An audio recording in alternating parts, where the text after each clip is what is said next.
a young lady from Hong Kong and then a lady from Beijing. Both of them started following me for almost 3-4 years before the COVID.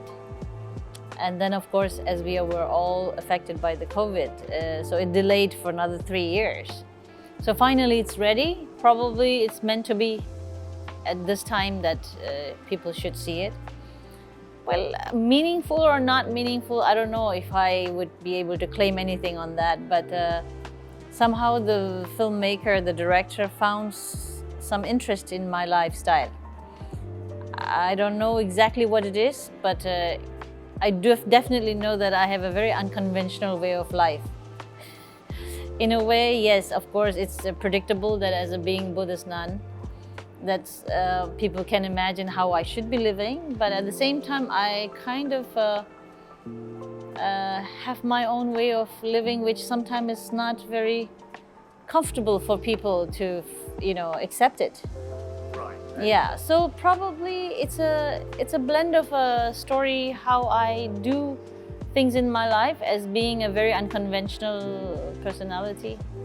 Yeah. Because being a Buddhist nun, you are inheriting a great ancient tradition of Yes, practice. it is true. As I always tell people that though I'm not a very highly academic person or a very highly knowledge person in terms of our knowledge in Buddhist field, but what I know and what I understood is that you have to be skillful according to the time, place, and people.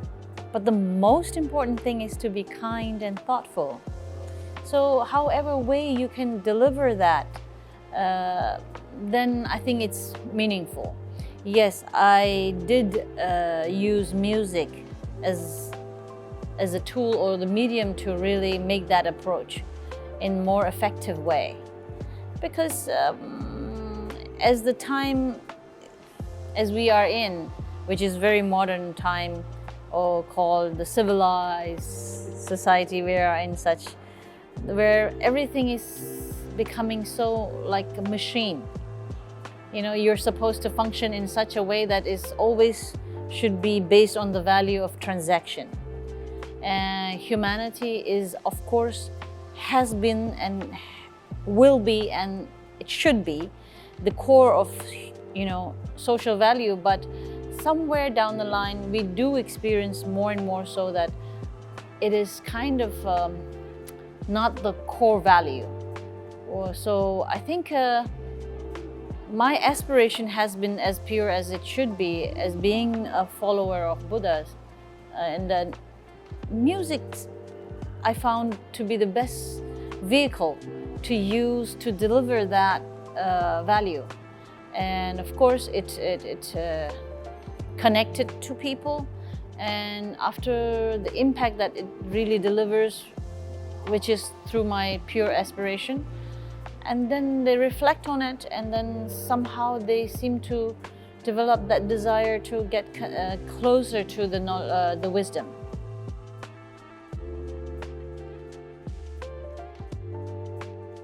Yes, I did receive many feedback from people who seem to have had the impact in such manner, which is of course a subject of rejoicing all the time. That gives me immense pleasure and joy in my heart.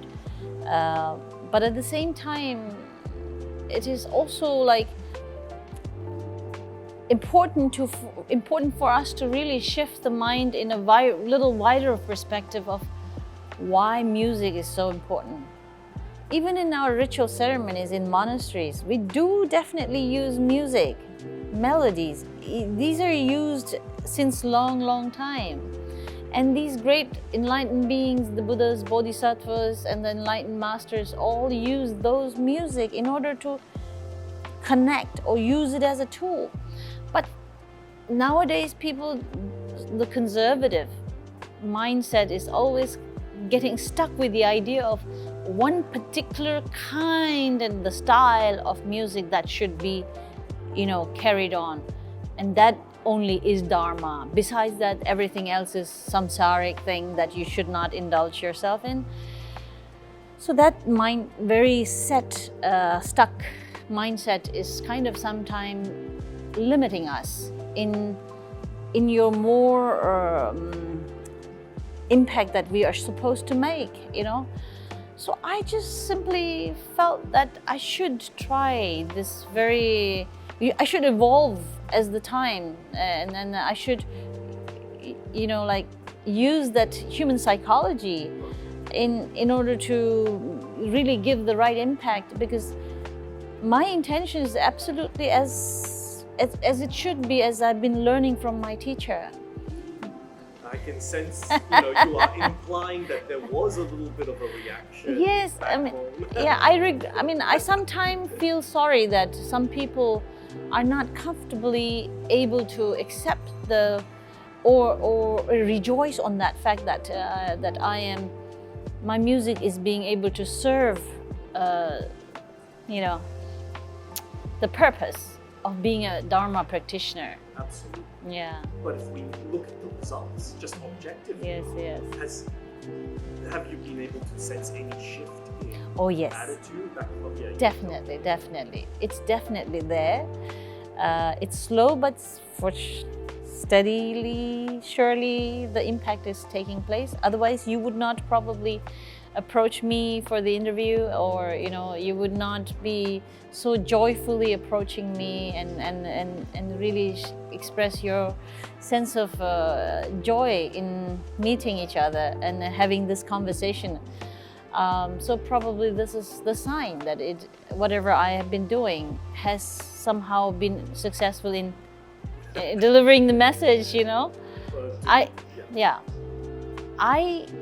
do really wish that people are able to enjoy and rejoice.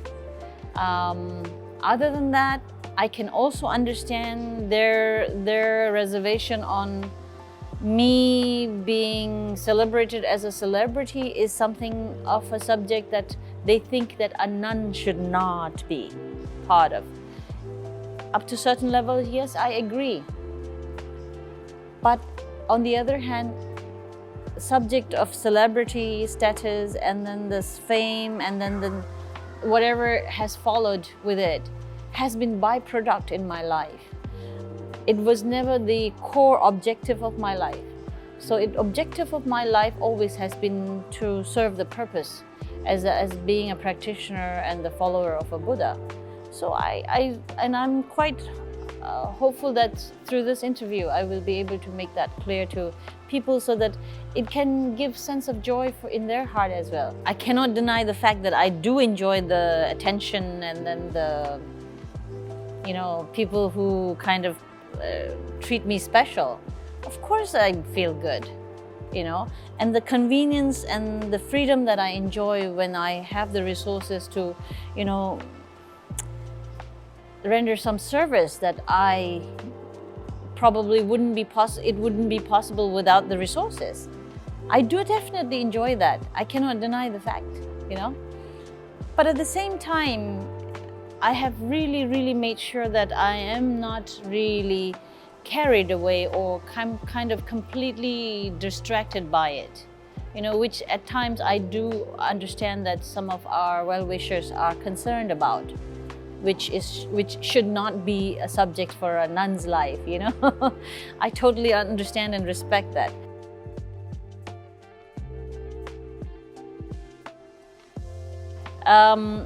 Promoting educational opportunities for girls has been really a very serious subject that I always was serious about, and that is because we belong to a culture which is still kind of evolving, but then at the same time still the gender discrimination is a very strong and serious part of practice every day. And I also sense that in the monastic system, no matter how hypothetically or ideologically it's not a subject of a practice or a belief, but somehow as being a human being and living in a society community where there is a system of a hierarchy and gender discrimination is there. I would say it is unintentionally practiced, but very still ignorantly is carried on. which at times the only reason why I'm concerned about that is that it will put under the shadow of many capable young nuns who are probably very eager to serve in terms of transferring the wisdom or being in a good example of a Buddhist, to inspire more and more people. But when it is not given the platform or given the encouragement, sufficient encouragement is given, sometimes we really undermine and we lack that active service that we really need to be out there to, put out and inspire more people to understand the Dharma, the teachings of Buddha.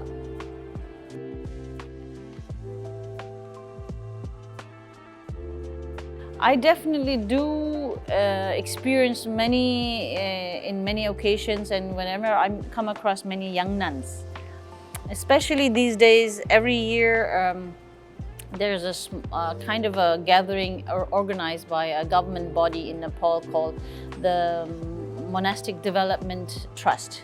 Monastic Development Trust, yes, it is a government body. And they organize kind of a small seminar with all the nuns from different nunneries, and they invite me quite frequently to speak to them. And of course, I go there with my most humble, intention and to share.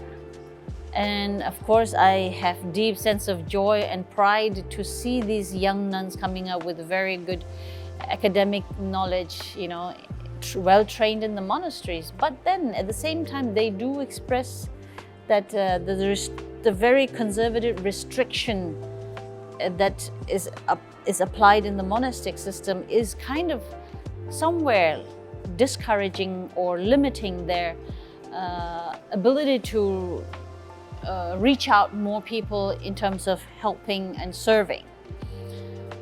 But at the same time, I can also sense that they do have sense of pride and sense of inspiration from me as a very special individual character that has taken place in our very conservative society. So it does give me a sense of really satisfaction on that. But as being a very hard-headed person I am, I am sorry that some people are not comfortable with that, but at the same time, I have more sense of fulfillment in being who I am and doing what I'm doing. And then the technique of approach that I have been able to adopt has been the most beautiful thing. I never have to lie to anyone. I never have to cheat anyone to, achieve that sense of convenience in terms of the resources or the trust that people seem to have on me. And then, above all, it's my teacher's blessing that I'm able to, put myself in the right track of service as I should be, because I also do know that there are many things that I need to correct also in my karma. So I'm sincerely in it.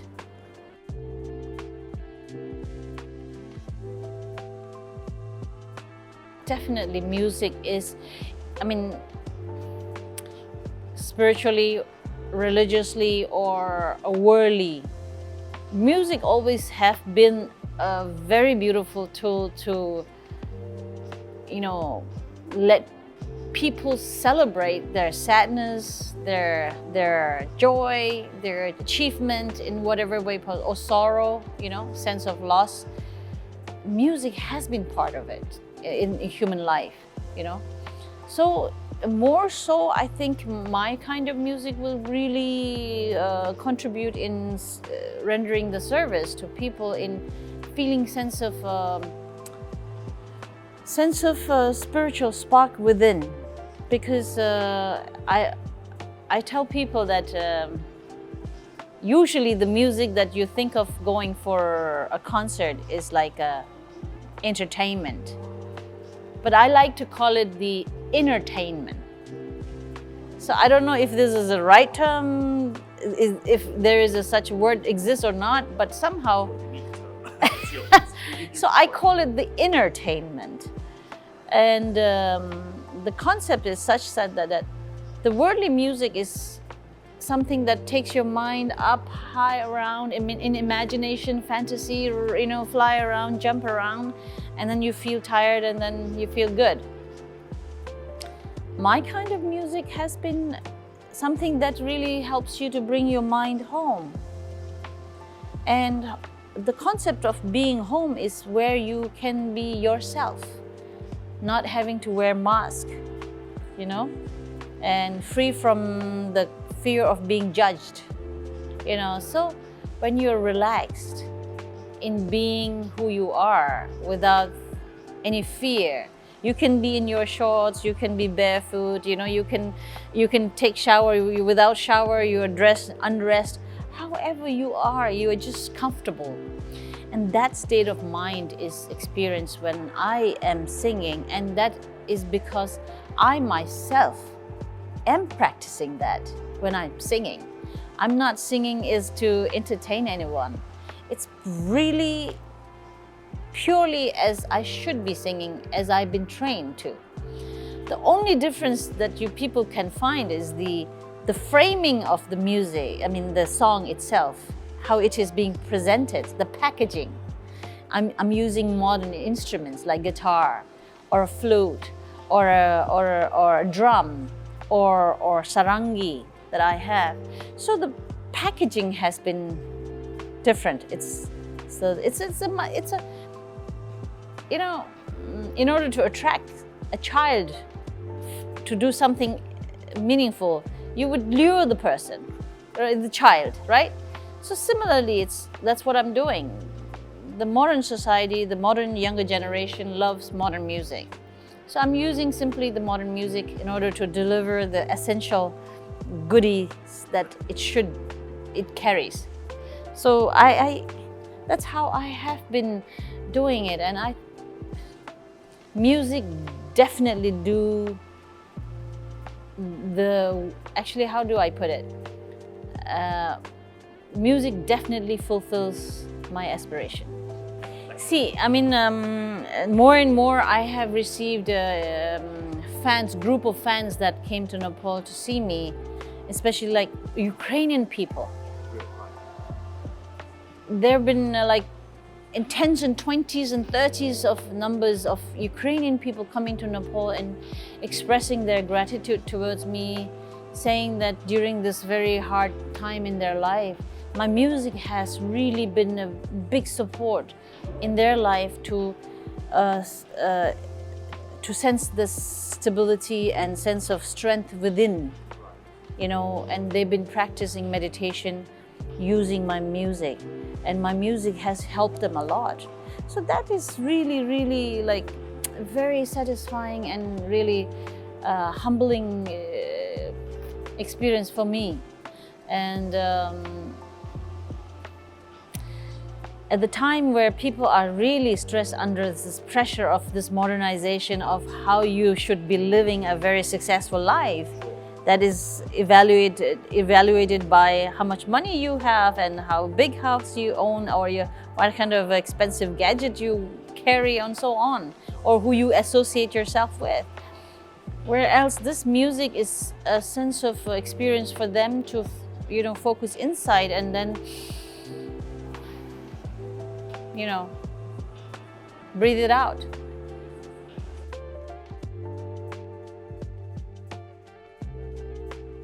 At times, yes, I do experience that I also still need to practice a lot. My meditation practice needs to get more stronger and more clearer. At times, I still do experience of my weaknesses, and